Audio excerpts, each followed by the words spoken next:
നിങ്ങളുടെ ഇഷ്ട പരമ്പരകൾ എക്സ്ക്ലൂസീവായി സൺ നെക്സ്റ്റ് ആപ്പിലൂടെ തികച്ചും ഫ്രീ ആയി ഇപ്പോഴേ ആപ്പ് ഡൗൺലോഡ് ചെയ്യൂ.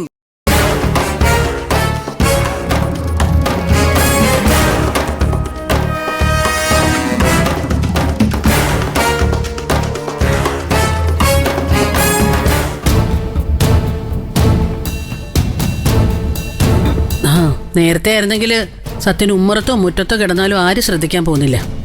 പക്ഷെ ഇപ്പം അങ്ങനെ അല്ലല്ലോ. അവൻ കല്യാണം കഴിച്ചോണ്ട് വന്ന പെണ്ണ് വീട്ടിലിരിക്കുകയല്ലേ. പ്രതിഭ നാത്തൂന്റെ മുറിയിൽ കിടക്കുമ്പോൾ ഇന്ദ്രൻ അത് വിഷമം. അവനിപ്പോൾ തനിച്ചായതുകൊണ്ട് എവിടെയും കിടക്കാം. പക്ഷെ സത്യനത് മനസ്സിലാക്കണ്ടേ. അവനെന്തായാലും ഇന്ദ്രൻ അവിടെ ഉള്ളപ്പോൾ ഏട്ടന്റെ മുറി ഉപയോഗിക്കില്ല എന്നുള്ള വാശിയില്ല.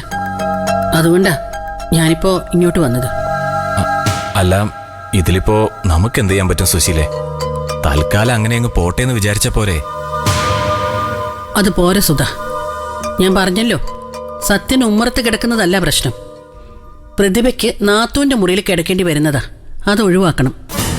അതെങ്ങനെ? നിങ്ങൾ വന്ന് പ്രതിഭയെ തൽക്കാലം ഇങ്ങോട്ട് കൂട്ടിക്കൊണ്ടുവരണം. അല്ല, കുറച്ചു നാളത്തേക്ക് മതി. സത്യന് പ്രതിഭയെ കാണാൻ അത്യാവശ്യത്തിന് ഇങ്ങോട്ട് വരാലോ. പിന്നെ ഇനി രണ്ടുപേർ കൂടെ ഒരുമിച്ച് ഇവിടെ താമസിക്കണമെങ്കിൽ അങ്ങനെ ആയിക്കൂടെ?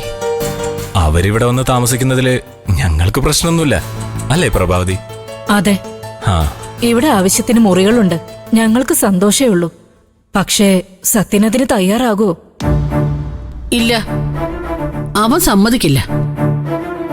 അതുകൊണ്ട് മറ്റെന്തെങ്കിലും കാരണം പറഞ്ഞു വേണം പ്രതിഭ ഇങ്ങോട്ട് വിളിച്ചോണ്ട് വരാൻ. അയ്യോ, അതൊക്കെ പിന്നീട് സത്യനെ അറിയാൻ ഇടവന്ന ബുദ്ധിമുട്ടാവില്ല ചേച്ചി. അവനറിയാതെ ഞങ്ങൾ എന്തെങ്കിലും ചെയ്യുന്നത് ശരിയല്ലല്ലോ.